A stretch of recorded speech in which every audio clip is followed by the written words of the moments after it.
কাৰণ এবাৰ তেখেতসকলে নো পাউল প্লে কৰি দিলে, কালি দ্বিতীয়বাৰৰ কাৰণে ক'লে। যদি ফাইনেলি ৰিপৰ্টত যদি তাৰে কৌতুক কৈ দিয়ে যে ইয়াত জড়িত নাই কোনো হত্যা, তেতিয়া অসমৰ আদালতে য'ত জুবিন গাৰ্গৰ হত্যা হোৱা নাই তাৰে পুলিচৰ কথা মানিব নে য'ত জুবিন গাৰ্গৰ হত্যা হৈছে ছিংগাপুৰত তাৰে পুলিচৰ কথা মানিব? এইটো অসমৰ কাৰণে খুব লাজৰ কথা। সংবাদ মাধ্যমৰ জৰিয়তে জুবিন গাৰ্গৰ হত্যাত 4গৰাকী জড়িত আছে বুলি ছিংগাপুৰ পুলিচে কৈছে, য'ত ঘটনা হৈছে। এনে সততা দেখাই লাভ নাই, কৰ্মৰ জৰিয়তে দেখাওক। অসমৰ ৰাইজে বিচাৰি আছে প্ৰতিটো কথা, জুবিন গাৰ্গৰ হত্যাত কোন জড়িত আছে আমি জানিব লাগে।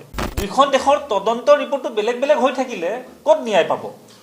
যি ধৰণে অসম পুলিচ ছিংগাপুৰত গৈছে, ছিংগাপুৰৰ পুলিচো অসমত বা ইণ্ডিয়াত আহিবৰ কাৰণে অনুমতি লাগিব। সেই অনুমতিৰ ব্যৱস্থাটো চৰকাৰখনে কৰি দিব লাগিব।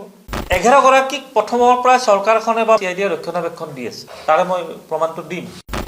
জাহাজখনত 16গৰাকী আছিলে, 5গৰাকী হৈ গ'ল অসমৰ আৰু 11গৰাকী হৈ গ'ল ছিংগাপুৰত থকা। সেই 5গৰাকীৰ 1গৰাকী শ্যামকানু মহন্ত, তেওঁ কিন্তু জাহাজত নাছিল, মানে 15গৰাকী জাহাজত আছিলে। 15গৰাকী, 11 আৰু 4 15গৰাকী, শ্যামকানু মহন্তক লৈ 16গৰাকী আছিলে। 11গৰাকীক প্ৰথমৰ পৰা চৰকাৰখনে বা মুখ্যমন্ত্ৰী বা CID ৰক্ষণাবেক্ষণ দি আছে, তাৰে মই প্ৰমাণটো দিম। ৰক্ষণাবেক্ষণ দিয়া কথাটো যোৱাকালি প্ৰমাণ হ'ল। যোৱাকালি কেনেকুৱা প্ৰমাণ হ'ল? যোৱাকালি ছিংগাপুৰ পুলিচৰ এটা ৰিপৰ্ট ওলাইছে, আপোনালোকে পাইছে নেকি নিশ্চয় কপিটো? তাত কি ক'লে? জুবিন গাৰ্গৰ মৃত্যু অস্বাভাৱিক নহয়, স্বাভাৱিক বুলি আকৌ কৈছে। যিটো 17 তাৰিখে এখন পত্ৰৰ যোগে কৈছিলে। মই 15 অক্টোবৰত গোচৰ দিছিলোঁ। 17 তাৰিখে ছিংগাপুৰ পুলিচে এখন ৰিপৰ্ট দিছিলে যে জুবিন গাৰ্গৰ মৃত্যু কোনো ৰহস্য নাই। তথাপিও যিহেতু বিতৰ্কটো বাঢ়িছে, আমি এটা 3 মাহৰ সময় লৈছোঁ, মানে জানুৱাৰীৰ 17 তাৰিখলৈ 3 মাহ সময় লৈছিলে। এতিয়া জানুৱাৰীটো পৰাই নাই। কালিও একেটা কথা ক'লে যে জুবিন গাৰ্গৰ মৃত্যুত কোনো ৰহস্য নাই, স্বাভাৱিক মৃত্যু, অস্বাভাৱিক নহয় বুলি কৈছে। কিন্তু তদন্ত চলি আছে, এই পৰ্যন্ত চলি আছে বুলি কৈছেনে? তদন্ত চলি আছে আৰু অহা ফেব্ৰুৱাৰী মাহলৈ সময় লৈছে এইবাৰ। আগতে জানুৱাৰী আছিলে, এইবাৰ ফেব্ৰুৱাৰীলৈ সময় লৈছে যে এই গোচৰৰ শুনানি কৰোনাৰ কোৰ্টত হ'ব। এইখিনিলৈ ঠিকে আছে। এতিয়া আহক, সেই ৰিপৰ্টত এটা আপোনালোকে গুৰুত্বপূৰ্ণ কথা মন কৰিছেনে নে নাজানো। আজিকালি বহুত কথা এনেকুৱা হৈছে, মন কৰিলেও কোনোবাই ক'ব সাহ নকৰে, ভয় কৰে। ছিংগাপুৰ আৰক্ষীয়ে এই 4গৰাকীৰ নাম যে হত্যাৰ গোচৰত সাঙুৰ খাইছে, আজি কেইদিন হ'ল? 12 তাৰিখে চাৰ্জশ্বিট দিলে, বা এমাহ পূৰ্বে মুখ্যমন্ত্ৰীয়ে বিধানসভাত কৈছিলে। মই বিধানসভাৰটো ধৰাই নাই বাৰু, কিন্তু 12 তাৰিখে চাৰ্জশ্বিটটো অফিচিয়েল হ'ল নে নহ'ল? ঘটনাৰ স্থান ছিংগাপুৰ, জুবিন গাৰ্গৰ হত্যা হৈছিল ছিংগাপুৰত। অসম চৰকাৰে CID হওক বা মুখ্যমন্ত্ৰী হওক প্ৰতিটো কথা জনাই থাকিব লাগিছিলে ছিংগাপুৰ আৰক্ষীক, কাৰণ তদন্তটো তাতেই চলি আছে। ইয়াতে বাৰু তদন্ত প্ৰক্ৰিয়া সম্পূৰ্ণ হৈছে, কিন্তু তদন্ত ছিংগাপুৰত চলি আছে। মই দিয়া গোচৰৰো তদন্ত চলি আছে। যোৱা 15 তাৰিখে মই এই কথাখিনি আকৌ ক'লোঁ। যোৱা 15 অক্টোবৰত কপিটো আপোনালোকে পাইছে সম্ভৱ, তাত লিখা আছে। মই 15 তাৰিখে আকৌ কপিটো দিলোঁ যে যিহেতু হত্যা বুলি প্ৰমাণ হৈছে, 5গৰাকীৰ নাম আহিছে, গতিকে ছিংগাপুৰৰ 11গৰাকীৰ নামো আকৌ সাঙুৰ খোৱাত এটা ইনভেষ্টিগেশ্যন কৰি তেখেতসকলক জেৰা কৰিব লাগে। কিন্তু সেইবিলাকতো মই নিজৰখিনি কৰি আছোঁ, কিন্তু চৰকাৰৰ কৰণীয়খিনি কৰা নাই, কাৰণ সেই 11গৰাকীক সুৰক্ষা দিব লাগিছে। এইটোৱে প্ৰমাণ। ছিংগাপুৰৰ আৰক্ষী ৰিপৰ্টত এটা কথা স্পষ্টকৈ লিখা আছে, তেখেতসকলে গম পাইছে ভাৰতৰ সংবাদ মাধ্যমৰ জৰিয়তে। কোনো SIT, CID বা অসম চৰকাৰে দিয়া নাই। আপোনালোকে পাইছে নাই সেই কপিটো? 7 দিন পিছত, মানে 12 তাৰিখে চাৰ্জশ্বিট দাখিল হ'ল। ছিংগাপুৰ পুলিচে 18 তাৰিখে ৰিপৰ্ট দিছে যে এই হত্যাত 4জনৰ নাম আহিছে চাৰ্জশ্বিটত। এইটো মই নেশ্যনেল চেনেলৰ কথা কৈ আছোঁ, আৰু ছিংগাপুৰ আৰক্ষীৰ যিটো কথাখিনি নেশ্যনেল চেনেলত প্ৰকাশ পাইছে, তাত স্পষ্টকৈ কৈছে যে ভাৰতৰ সাংবাদিকৰ মানে সংবাদ মাধ্যমৰ জৰিয়তে তেখেতসকলে চাৰ্জশ্বিটৰ কথা গম পাইছে। তাৰমানে অসম চৰকাৰ আৰু অসম পুলিচ বা CID বা মুখ্যমন্ত্ৰী আজিলৈ এই যে চাৰ্জশ্বিট দাখিল কৰিলে তাৰ বিষয়ে জনোৱাই নাই। এইকাৰণে জনোৱা নাই যে সেই 11গৰাকীক সম্পূৰ্ণ সুৰক্ষা দিব বিচাৰিছে মুখ্যমন্ত্ৰী আৰু চৰকাৰখনে আৰু CID বিভাগ। CIDটো মই বাদেই দিলোঁ বাৰু, কাৰণ CIDটো কোনে পৰিচালনা কৰি আছে, SIT কোনে গঠন কৰিছে, এইবিলাক আমি দেখি আহিছোঁ। এইটো এটা খুব গুৰুত্বপূৰ্ণ কথা যে 7 দিন হৈ গ'ল আজিলৈ অসম চৰকাৰে ছিংগাপুৰ আৰক্ষীক জনোৱা নাই যে আপোনালোকে যি 16গৰাকীক তদন্ত কৰি এৰি দিছিলে, মানে জুবিন গাৰ্গৰ যিদিনা মৃত্যু হৈছিলে সেইদিনাখন এই 16গৰাকীক ছিংগাপুৰ পুলিচে জেৰা কৰিছিলে। জেৰা কৰি প্ৰাথমিক তদন্তত যাবলৈ দিলে।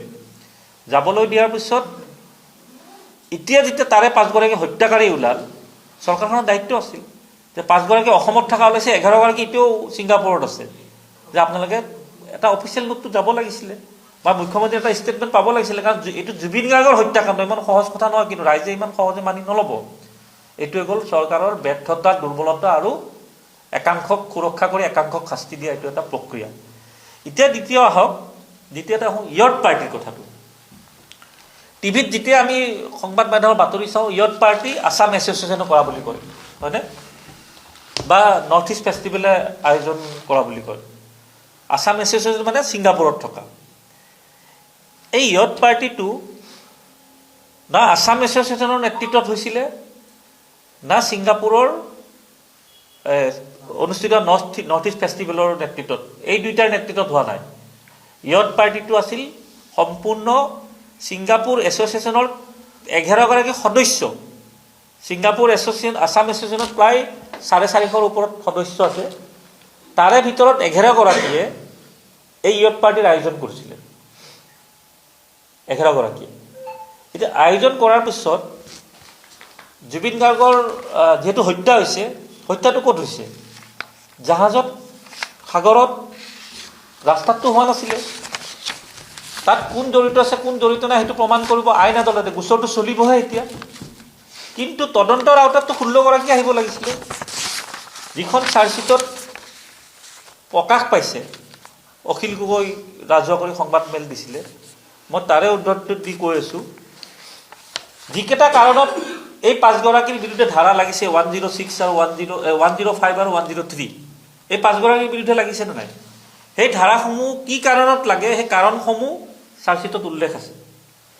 1 নম্বৰ হৈ গ'ল, খুব গুৰুত্বপূৰ্ণ এইটো, ভুক্তভোগীক মানে জুবিন গাৰ্গক নিচাযুক্ত আৰু দুৰ্বল অৱস্থাত লাইফ জেকেট অবিহনে পানীত নামিবলৈ দিয়া।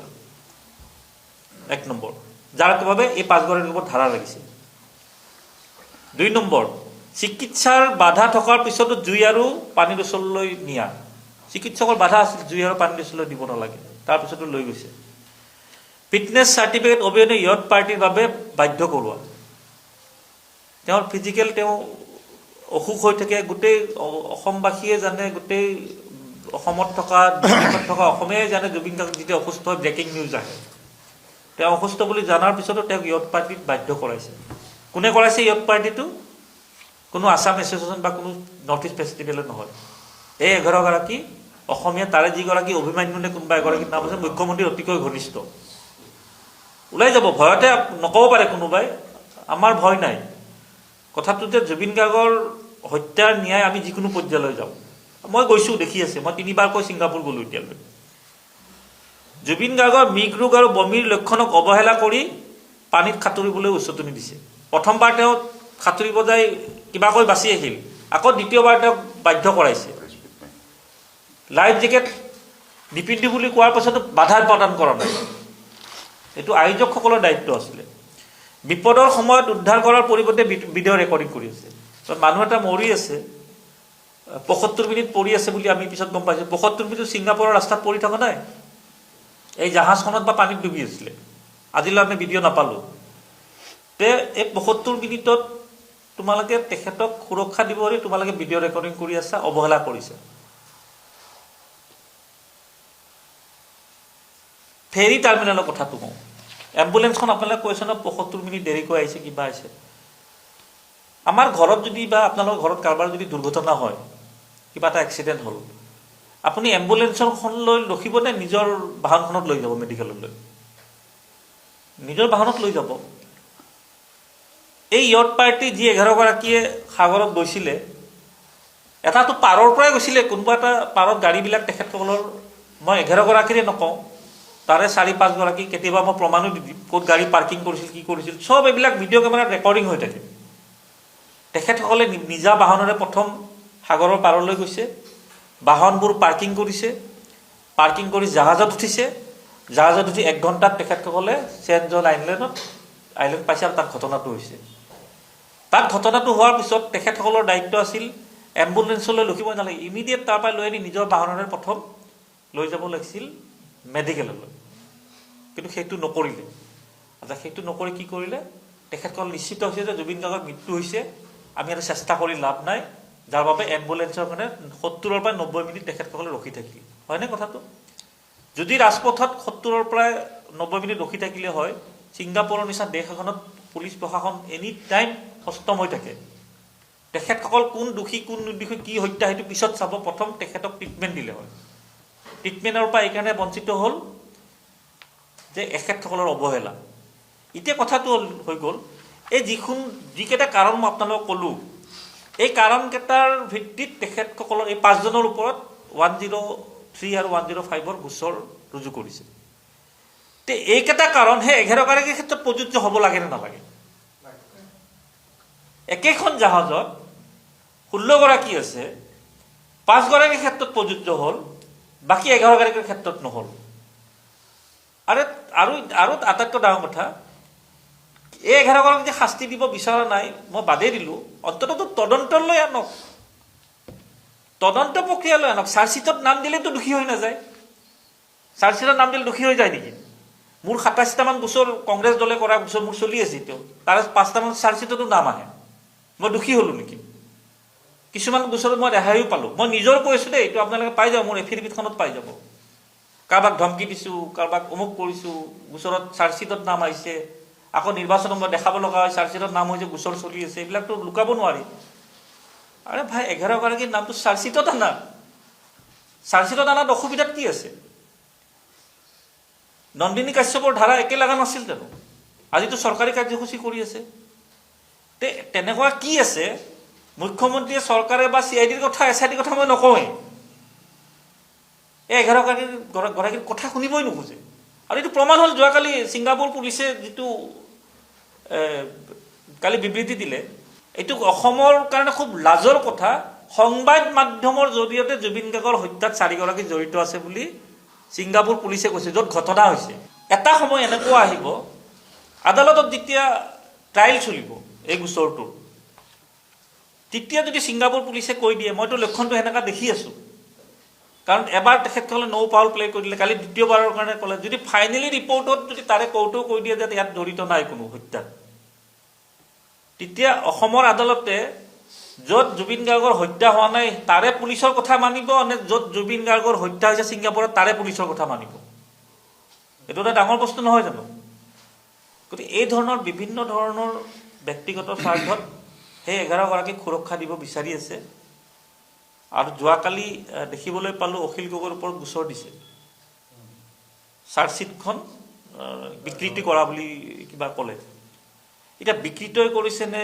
বিক্ৰীয়ে কৰিছে নে কিনিছে কি কৰিছে এইবিলাক বিষয়ত মই নাই মই এটাই কথা ক'ব বিচাৰিছোঁ যদি এই চাৰ্জশ্বিটখন অখিল গগৈ প্ৰকাশ কৰাৰ নিচিনা এখন সঁচা তেনেহ'লে চাৰ্জশ্বিটখন ৰাজহুৱা কোৰ্টে চাৰ্টিফাইড নোকোৱাকৈ কি ধৰণে ৰাজহুৱা কৰিছে সেইটোৰ ওপৰত গোচৰৰ যি ব্যৱস্থা কৰে কৰক যে এখন ৰাজহুৱা নোহোৱা কপি এটা অখিল গগৈ ৰাজহুৱা কৰিছে গোচৰ ইতিমধ্যে দিলেই আৰু যদি এখন সঁচা আমি যদি কোৰ্টত সেই অখিল গগৈ ডাঙৰীয়া দিয়াখনেই দেখা পাওঁ তেতিয়াহ'লে মুখ্যমন্ত্ৰীৰ প্ৰথম দায়িত্ব হ'ব গৃহ বিভাগৰ দায়িত্বত তেওঁ আছে প্ৰথম CIDৰ কোন মানুহে কোন বিষয়াই এই কপিটো অখিল গগৈলৈ পঠিয়াইছে কাৰোবাৰ জৰিয়তে পঠাইছে অখিল গগৈ ঘৰত টাইপ কৰি বনাইছে নেকি এইখনতো টাইপ কৰি নিশ্চয় বনোৱা নাই অখিল গগৈ এখন কোনোবা চৰকাৰী বিষয়ৰ পৰাই পাইছে বা কাৰোবাৰ জৰিয়তেই পাইছে যি ধৰণে অখিল গগৈৰ ওপৰত গোচৰ হৈছে সেই ধৰণে CID আৰু SITৰ প্ৰত্যেকগৰাকী বিষয়ৰ ওপৰত মুখ্যমন্ত্ৰীয়ে তদন্ত কৰাৰ ব্যৱস্থা কৰক যে এখন কি কাৰণে ৰাজহুৱা হ'ল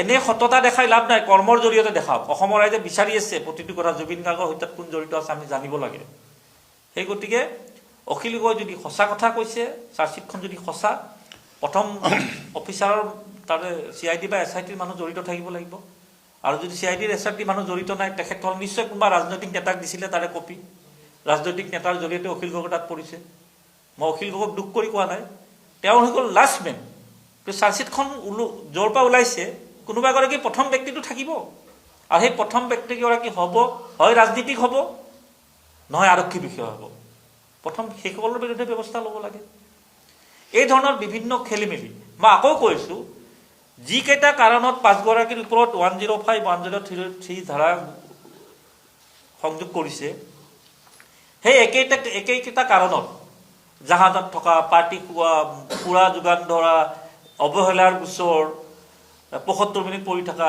এই 16টাই জড়িত নহয় জানো এখেতসকলৰ ক্ষেত্ৰতো আহিব লাগিছিলে। আমি ধৰিব পৰা নাই মুখ্যমন্ত্ৰীয়ে কি কাৰণত সুৰক্ষা দিব বিচাৰি আছে, এইটো ৰাইজৰ প্ৰশ্ন, আমি আগবঢ়াই দিছোঁ আপোনালোকলৈ। গতিকে এই ধৰণৰ বহুত ধৰণৰ খেলিমেলি আছে।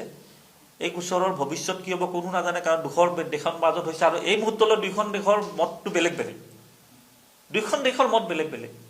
মই যোৱা 15 তাৰিখে নিজে যাই কৈ আহিছোঁ তাত, আপোনালোক কপিটো পাব যে তাত ইমান দিনে আমি এইটো তদন্ত কৰিব দিছিলোঁ, এতিয়া হত্যা বুলি নাম আহিছে, সংখ্যা আহিছে, গতিকে আপোনালোকে সেই 11 গৰাকীৰ বিৰুদ্ধে ব্যৱস্থা ল'ব। মই নিজে এফআইআৰ দিছোঁ, আকৌ দ্বিতীয় এফআইআৰ, মানে মোৰ এফআইআৰখনৰ লগতে এটা নতুনকৈ ৰিপৰ্ট এটা দি আহিলোঁ। গতিকে এইটো এই পৰ্যায়ত গৈছে। সেই গতিকে আমি আৰু এটা সিদ্ধান্ত লৈছোঁ আজি, যে মোৰ তাত বিভিন্ন ধৰণৰ ফোন আহিছে যে এই ন্যায় যুদ্ধত আমি অংশীদাৰ হ'ব বিচাৰোঁ, বহুত ফোন আহিছে। মই অসমৰ ৰাইজৰ এটা আৱেগ, জুবিন গাৰ্গ বুলি ক'লে এটা আৱেগ জড়িত হৈ আছে, সেই সকলোৰে প্ৰতি সন্মান জনাই আমি এতিয়া অকল জাষ্টিছ ফৰ জুবিন গাৰ্গ 70 লাখ হ'ল সম্ভৱ, এতিয়ালৈ 7 মিলিয়ন মানে 70 লাখ হৈছে। সেইটো এটা ডিজিটেল আন্দোলন চলি আছে, ফলাফল কিন্তু আমি একো দেখা নাই। চৰকাৰে নিজৰ মনোবলী কাম কৰিয়ে আছে।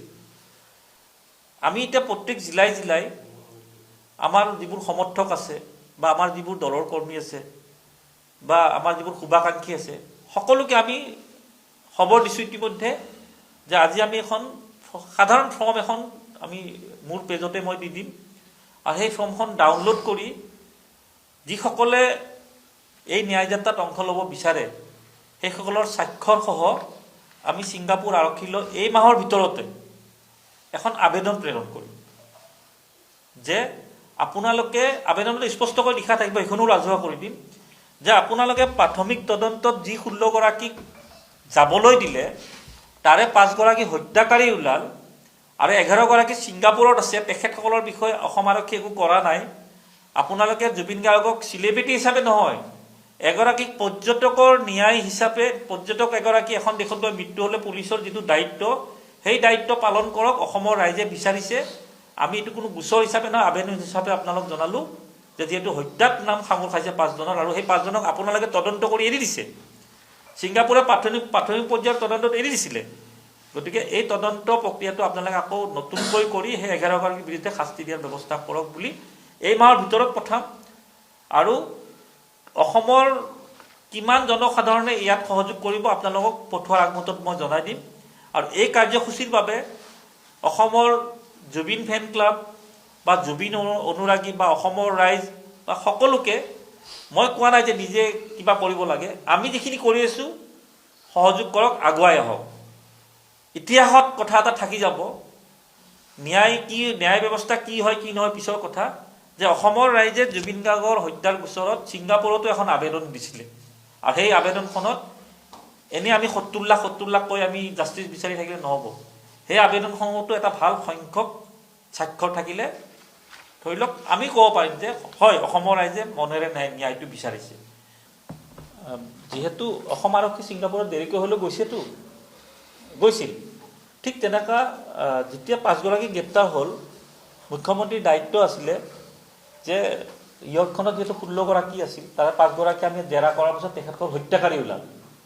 এতিয়া আপোনালোকে যিহেতু আপোনালোকেও তাক ৰিপৰ্ট দিব, এটা ৰিপৰ্টটো ছিংগাপুৰ পুলিচেওতো দিব যে আপোনালোকেও ইয়াতে এবাৰ আহি জেৰা কৰক। যেনেকৈ অসম পুলিচ ছিংগাপুৰলৈ গৈছে, ছিংগাপুৰ পুলিচকো যদি গভমেণ্টৰ মানে কেন্দ্ৰত থকা বিজেপি গভমেণ্টে হওক বা যি বিভাগৰ জৰিয়তে আনিব লাগে, 2-4 গৰাকীক আনি 5 গৰাকীক জেৰা কৰিব লাগে। দুইখন দেশৰ তদন্তৰ ৰিপৰ্টটো বেলেগ বেলেগ হৈ থাকিলে ক'ত ন্যায় পাব? যি ধৰণে অসম পুলিচ ছিংগাপুৰত গৈছে, ছিংগাপুৰৰ পুলিচো অসমত বা ইণ্ডিয়াত আহিবৰ কাৰণে অনুমতি লাগিব, সেই অনুমতিৰ ব্যৱস্থাটো চৰকাৰখনে কৰি দিব লাগিব। অসম পুলিচ যেতিয়া ছিংগাপুৰ গৈছিলে সেই ব্যৱস্থা কোনে কৰি দিছিলে? প্ৰশাসনেই কৰি দিছিলে, ছিংগাপুৰৰ কনচুলেট জেনেৰেলে কৰি দিছিলে বা এম্বেচিয়ে কৰি দিছিলে। ঠিক তেনেকৈ কৰিব লাগিব। আৰু আপোনালোকে খুব ভাল গুৰুত্বপূৰ্ণ কথা এইটো, তদন্ত প্ৰক্ৰিয়াত দুইখন দেশৰ লগত যোগাযোগ থাকিব লাগিব। এখন দেশে কৈছে মিডিয়াৰ পৰা গম পাইছোঁ বোলে 5 গৰাকীৰ হত্যা হৈছে বুলি, আমি মিডিয়াৰ পৰা গম পাইছোঁ, পাব লাগিছিল CIDৰ পৰা, পাব লাগিছিল চৰকাৰৰ পৰা। এইটো মই কৈ থাকা নাই, আপোনালোকে ডাঙৰ ডাঙৰ চেনেলবিলাকত চাব, বাতৰি আহিছে যে ভাৰতীয় সংবাদ মাধ্যমৰ জৰিয়তেহে 5 গৰাকী হত্যাকাৰী বোলে জুবিন গাৰ্গৰ লগত মৃত্যুৰ লগত জড়িত আছে, আমি সংবাদ মাধ্যমত গম পাইছোঁ। অসম চৰকাৰৰ লাজ লাগিব লাগে, CIDৰ লাজ লাগিব লাগে, তেখেতসকল বোলে সক্ৰিয় হৈ আছে। এটা আজি 7 দিন হৈ গ'ল জুবিন গাৰ্গৰ নিচিনা হত্যাত 5গৰাকীৰ নাম আহিছে, মুকলিকৈ আহিছে নাম। আজিলৈ ছিংগাপুৰ আৰক্ষীয়ে 8 দিন পিছত গম পাইছে, তাকো কাৰ পৰা? সংবাদ মাধ্যমৰ পৰা। এইটো লাজ লগা বিষয় নহয় জানো? এইটো মই কৈ থকা নাই, এইটো ছিংগাপুৰ আৰক্ষী কৈ থকাটোৱে মই কৈ আছোঁ। সুৰক্ষা প্ৰদান কৰিব পৰা নাই, ড্ৰাগছৰ সমস্যা যি ভয়ানক ৰূপ আজি লৈছে, সেই ক্ষেত্ৰত কি কৰিব পাৰিছে? প্ৰত্যেক দিন বাঢ়ি গৈছে, প্ৰত্যেক দিন বাঢ়ি গৈছে। আৰু তাৰ মূল কাৰণ হ'ল যে এইখন চৰকাৰ আৰক্ষীসকলক ভালদৰে ব্যৱহাৰ কৰা নাই। আৰক্ষীসকলক জনসাধাৰণক সুবিধা দিয়াতকৈ, জনসাধাৰণক ন্যায় প্ৰদান কৰাতকৈ আৰক্ষীসকলক এতিয়া এইখন চৰকাৰে কি নিৰ্দেশ দিছে জানেনে? যে FIR ৰেজিষ্টাৰ কৰিব নালাগে। আমি দেখাবলৈ বিচাৰোঁ এটা ভুৱা ছবি অসমৰ, যে অসমৰ ভিতৰত যে এতিয়া ড্ৰাগছৰ সমস্যাই নাই, অসমৰ ভিতৰত ক্ৰাইমৰ সমস্যাই নাই, অপৰাধে নাই, এই ধৰণৰ এতিয়া কথাবোৰ দেখাবলৈ বিচাৰিছে। যাৰ বাবে গোলাঘাট জিলাৰ ভিতৰত, য'ত আজি প্ৰায় 4 বছৰ আগতে আপোনালোকে 4,000 গোটেইবোৰ থানা যদি লগাই দিয়ে, 4,000 FIR ৰেজিষ্টাৰ হৈছে। এতিয়া সোধক কিমান FIR ৰেজিষ্টাৰ হয় বছৰৰ ভিতৰত? 700, 800। তেওঁ কি ক'বলৈ বিচাৰে?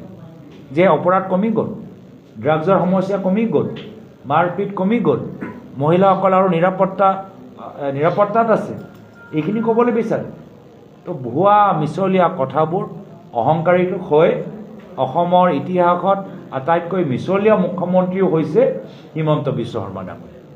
তো অসমৰ ৰাইজে কিমান দিন সহ্য কৰিলে? 10 বছৰ হৈ গ'ল। 10 বছৰ এই অহংকাৰী মিছলীয়া ব্যক্তিক ৰাজনীতিক ক্ষমতা লাভ কৰাৰ চব সুবিধাবোৰ দেখা পায়। এতিয়া মানুহে আৰু সহ্য নকৰে। আমাৰ আগন্তুক দিনত ৰাইজ একত্ৰিত হ'ব আৰু এইখন চৰকাৰক ওফৰাব।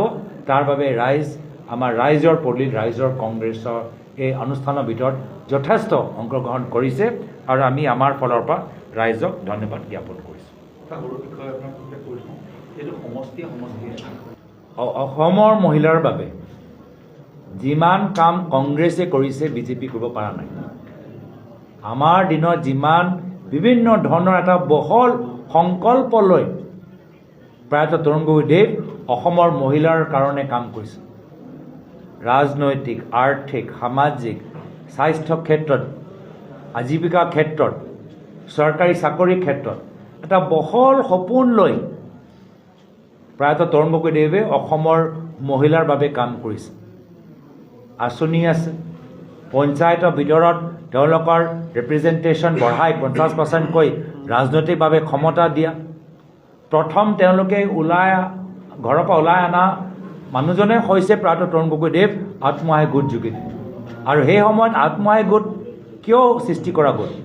উপাৰ্জন কৰিবলৈ, উৎপাদন কৰিবলৈ, উৎপাদনশীল মহিলা সমাজ গঢ় দিবলৈ প্ৰয়াত তৰুণ গগৈদেৱে আত্মসহায়ক গোট আন্দোলন সৃষ্টি কৰিলে। মহিলাৰ নিৰাপত্তাৰ বাবে বীৰংগনা ফ'ৰ্চ সৃষ্টি কৰিলে। মহিলাৰ বিধায়কসকলৰ সংখ্যা সৃষ্টি কৰিলে। মহিলা মন্ত্ৰী কিমান আছিলে আমাৰ দিনত? গোলাঘাট জিলাৰ পৰা আৰম্ভ কৰি নাহৰকটীয়ালৈকে। তো যিমান আমাৰ এটা বহল দৃষ্টিৰে কাম কৰিছোঁ, আজি সেই দৃষ্টি যথেষ্ট সীমিত। আজি মহিলাবোৰ নিজকে সুৰক্ষিত নাভাবে, কিন্তু নিৰাপত্তাৰ ওপৰত মুখ্যমন্ত্ৰীয়ে কিবা কয়নে? আজি মহিলাসকলে নিজৰ উপস্থিতি বিভিন্ন সংগঠনৰ ভিতৰত, চৰকাৰী তন্ত্ৰৰ ভিতৰত দেখা নাপায়, কিন্তু সেই ক্ষেত্ৰত মুখ্যমন্ত্ৰীয়ে কিবা কয়নে? আজি মহিলাসকলে নিজৰ ল'ৰা ছোৱালী লৈ, তেওঁলোকৰ ড্ৰাগছৰ লৈ, মদৰ দোকান লৈ শংকিত, সেই সময়ত মুখ্যমন্ত্ৰীয়ে কিবা কয়নে? আমাৰ অসমৰ স্বাভিমানী মহিলা সমাজৰ উন্নয়নত এজন অংশীদাৰ হিচাপে থাকিবলৈ বিচাৰে, কিন্তু মুখ্যমন্ত্ৰীয়ে তেওঁলোকক ব্লেকমেইল কৰে। আমাৰ দিনত ব্লেকমেইল আছে নেকি? আমাৰ দিনতো চৰকাৰী আঁচনি আছিল, কিন্তু আঁচনি দিওঁতে আমি কেতিয়াও ব্লেকমেইল মহিলাসকলক কৰা নাছিলোঁ যে খবৰদাৰ আমাৰ বিৰুদ্ধে মাত মাতিলে আমাৰ দলৰ সদস্য হ'লেহে সুবিধাটো পাব। আজি কি হৈছে? আজি যিমানবোৰ চৰকাৰী আঁচনি আহিছে, যদি বিজেপি MLA যদি চহী নকৰে, তেতিয়ালৈকে মহিলাবোৰ এই সুবিধা পায় নেকি? যদি এইখিনি চৰকাৰী আঁচনি, তো MLA ওচৰত কিয় যাব লাগে? যিসকল উপযুক্ত মহিলাসকল তেওঁলোকে সেই সুবিধাবোৰ পাব লাগে।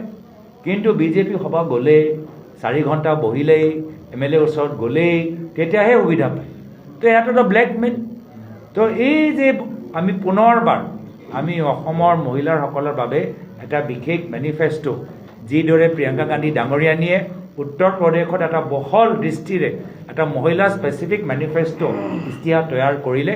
ইতিমধ্যে আমাক প্ৰিয়ংকা গান্ধী ডাঙৰীয়ানী মোক সেই UPA এটা তাৰ কপিও দিছে আৰু আমাক জনাইছে যে আমি কেনেদৰে আগন্তুক দিনত অসমৰ মহিলাসকলৰ বাবে এটা বিশেষ মেনিফেষ্টো য'ত প্ৰত্যেক ক্ষেত্ৰত চিকিৎসা, শিক্ষা, নিৰাপত্তা, ৰাজনৈতিক প্ৰতিনিধিত্বৰ পৰা আমাৰ বিভিন্ন ইউনিয়ন ইণ্ডাষ্ট্ৰীৰ ভিতৰত তেওঁলোকে যে প্ৰাথমিকতা লাভ কৰক, সামূহিকভাৱে আৰ্থিক, সামাজিক আৰু তেওঁলোকৰ যে আজীৱিকাৰ ক্ষেত্ৰত আৰু তেওঁলোকে উদ্যোগী হওক, তাৰ বাবে এটা বহল দৃষ্টিৰ এটা মেনিফেষ্টো বনাবলৈ আমাক অনুৰোধ জনাইছে। শ্যামকানু মহন্ত হওক, যিদিনা তেওঁলোকে শুনিলে যে মুখ্যমন্ত্ৰীয়ে বিশেষ SIT গঠন কৰিলে, সেইদিনাৰ পৰা তেওঁলোকৰ মুখনত এটা হাঁহি। তেওঁলোকে জানে যে যেতিয়ালৈকে হিমন্ত বিশ্ব শৰ্মা ডাঙৰীয়া থাকিব তেওঁলোকক সুৰক্ষা প্ৰদান কৰিব। আজি জুবিনদাৰ ন্যায়ৰ ক্ষেত্ৰত যি অৱস্থা, আমি দুখ লাগে আৰু অসমৰ ৰাইজকো আমি সজাগ হ'বলৈ অনুৰোধ কৰিছোঁ।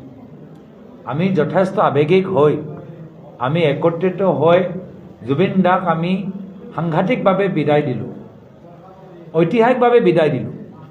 কিন্তু এই সময়ত যে আমি জুবিন দাক ক'ৰবাত পাহৰি গৈছোঁ নে আমি আকৌ আগৰ এই নিজৰ সমস্যালৈ আমি নিজৰ মাজতে ব্যস্ত হৈ গৈছোঁ, কিছুমানে এই বিষয়ত প্ৰশ্ন উত্থাপন কৰে।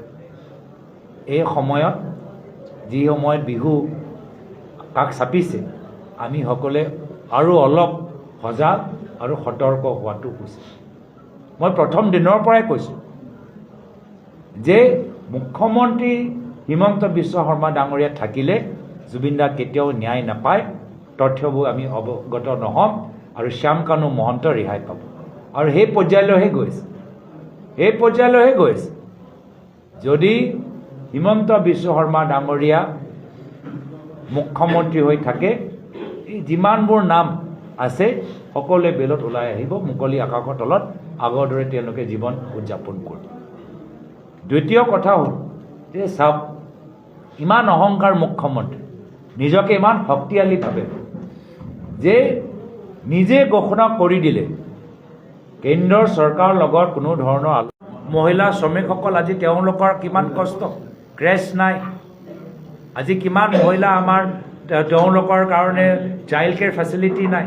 তো এইখন চৰকাৰে মহিলাৰ লৈ যদি আপোনালোকে ভাবে খুব ভাল চিন্তা কৰিছে। মই কৈছোঁ যিমান কাম হিমন্ত বিশ্ব শৰ্মা ডাঙৰীয়াই কৰিছে, আগন্তুক দিনত কংগ্ৰেছৰ নেতৃত্ব চৰকাৰ আহিলে 4 গুণ বেছি কাম অসমৰ মহিলাসকলৰ বাবে কৰাই দেখাব। ভিক্টৰ দাসৰ অপৰাধটো কি আচলতে? ভিক্টৰ দাসক আমি দেখিছিলোঁ যে এই হত্যাকাৰীৰ বিৰুদ্ধে তেওঁ আচলতে প্ৰতিবাদ কৰিছিলে, জুবিনদাৰ জাষ্টিছ বিচাৰিছিলে। জুবিনদাৰ ন্যায় বিচৰা মানুহক কেনেকৈ NSA লগাব পাৰে সেই কথাটো আমি আজি বুজি পোৱা নাই। আজি মুখ্যমন্ত্ৰী হিমন্ত বিশ্ব শৰ্মাক মই সেই প্ৰশ্নতে সুধিব খোজোঁ যে জুবিনদাক ন্যায় দিয়ক বুলি ক'লে কেনেকৈ NSA আপুনি আচলতে লগাব পাৰে? আৰু ভিক্টৰ দাসৰ ক্ষেত্ৰতো আমি NSA লগাব পৰা কোনো এক্টিভিটিছ কেতিয়াও দেখা নাই। আপোনালোকে দেখিছে নেকি কেতিয়াবা? মুখ্যমন্ত্ৰী ডাঙৰীয়া আপুনি ক'ৰবাত দেখিছে নেকি ভিক্টৰ দাসে ক'ৰবাত আপোনাৰ NSA লগাব পৰাকৈ?